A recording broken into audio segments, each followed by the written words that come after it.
Yun tayo, meron tayong first, second, third, fourth, fifth, and reverse gear. Okay, bali 6 yung gear, pero 5 speed lang naman siya, hanggang 5th gear lang tayo. Ngayon, bago mo i-start yung sasakyan, make sure naka-neutral yan. Okay, bago mo i-start yung sasakyan natin nang nakakambyo. Kasi pag yan, i-start mo na nakakambyo, bubudyok yung sasakyan mo. Okay, aarangkada yan ng bahagya. Hindi naman magtutuloy-tuloy. Kaya lang, edi masama sa transmission yung pag-start ng nakakambyo. Kaya, bago mo i-start yung sasakyan mo, make sure naka-neutral yan. Kakabigin mo lang pa kaliwa, pa kanan. Ito yung neutral niya, yung gitna. Pag nakakabig mo kaliwat kanan na ganyan, ibig sabihin, naka-neutral na siya. Okay? O, ngayon, subukan natin mag-change ng gear para lang magamay mo. Para mamaya, pag tumatakbo na tayo, alam mo kung paano to gagamitin. Tapakan mo yung clutch. Full clutch, agad eh. Yan, wag mo yung bibitawan, ma'am ha. Hayaan mo lang nakatukod yung paa mo. Wag mong bibitawan hanggat di ko sinasabi. O, tingin ka dito sa kambyo. Eh, di ba, ito yung 1. Nasa gitna lagi yan. Wag yung ipe-primera, kabig kanan, taas. Pag segunda, second gear, kabig kaliwa, naka-hold ka lang sa kaliwa, pwede mo yung idiretso. Pababa, yun yung second gear. Pag third gear, itutulak mo lang. Yan, gigitna lagi yan sa neutral. Pagka gumitna na siya, itutulak mo lang pataas. Pag fourth gear, diretso lang baba. Pag fifth gear, gitna ulit, kanan, tapos taas. Okay, ulitin natin. Ikaw ang gumawa. Huwag mong bibitawan yung clutch siya. Go, first gear. Second gear. Third gear. Okay, fourth gear. Fifth gear. Okay, neutral. Neutral, yan. Neutral na yan. O, reverse. Okay, neutral. Okay, ulit ha. Ulit. Ngayon, pag nakambyo, doon na titingin. Sa harapan. Hindi pwedeng nakambyo. Dito nakatingin. Mababangga ka. Okay, o, doon na focus sa harapan. Isang kamay sa manubela. Yung kanang kamay sa kambyo. Okay, o, doon ang tingin. First gear. Second gear. Third gear. Fifth gear na yan. Okay. O, ulit. Second gear. Third gear. Yan. Ibabalik mo lang sa gitna. Ibibitaw mo lang yung kamay mo. Fourth gear. Fifth gear. Neutral. Ulit. First gear. Second gear. Third gear. Fourth gear. Second gear. Third gear. Fourth gear. Yan. Gigitna mo lang. Huwag mong kabigin pa kaliwa. Kasi pag kinabig mo yan dito, either kakalang yan dito sa 2 at 4. Di hindi mo talaga maipapasok yan. Kung maipasok mo man yan, ang pasok niyan, second gear. Okay? Ulit. First gear. Second gear. Third gear. Fourth gear. Fifth gear. Third gear yan. Fifth gear. Neutral. Okay, ulit. First gear. Second gear. Third gear. Fourth gear. Fifth gear. Neutral. Okay. Kabisado mo na. Okay, ulitin natin. Tuloy ang tingin. First gear. Second gear. Third gear. Fourth gear.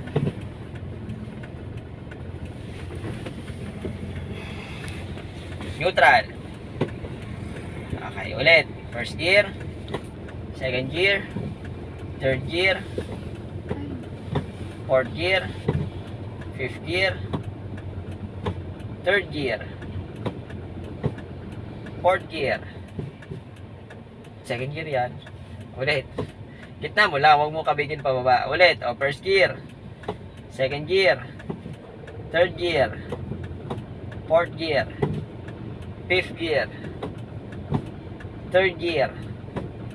First gear yan. Yan. Gitna lang. Gitna mo lang. Ito ha. Neutral mo na. Itong 135 na yan, magkakadikit lang yan. Pag ikaw galing 5th gear, tapos kinabig mo pa kaliwa, lilik lang na yan sa 3rd. Okay? Kaya pag ikaw galing sa 5th, igigitna mo lang. Tapos saka mo lang itataas na ganun. Ulit. First gear. Second gear. Third gear. Fourth gear. Fifth gear. Neutral. Okay, kabisado ha. Pwede mo nang bitawan yung clutch. Yan, safe na yan. Basta lagi naka-neutral. Okay. Pagka ikaw ay magkakambyo pataas, padagdag, no skip, no jump tayo. Bawal tayong lumigtang.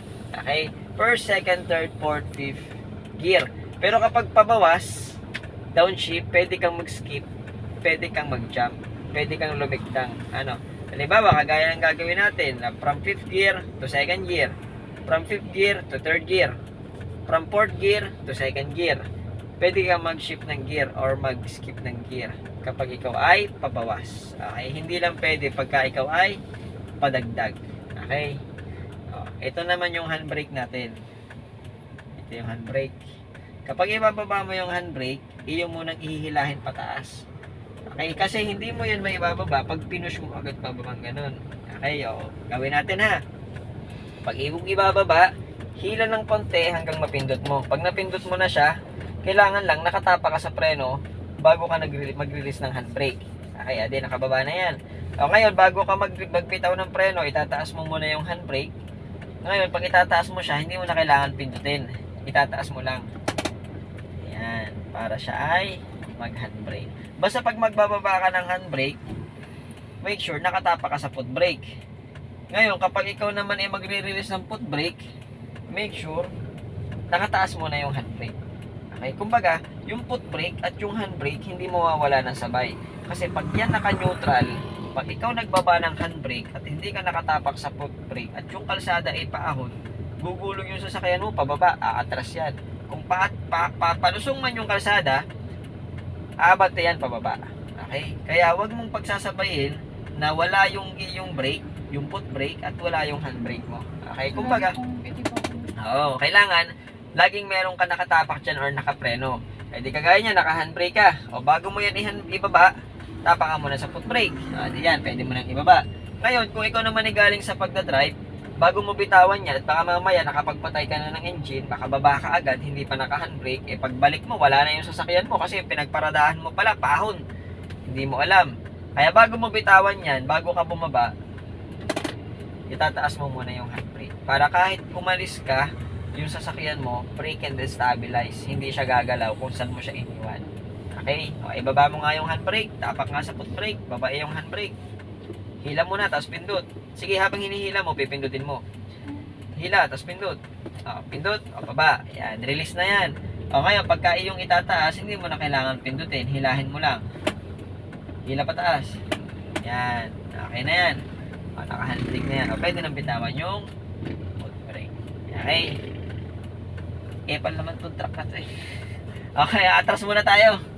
Sir. Yes, sir. Yung iyong motor ay nandun naman sa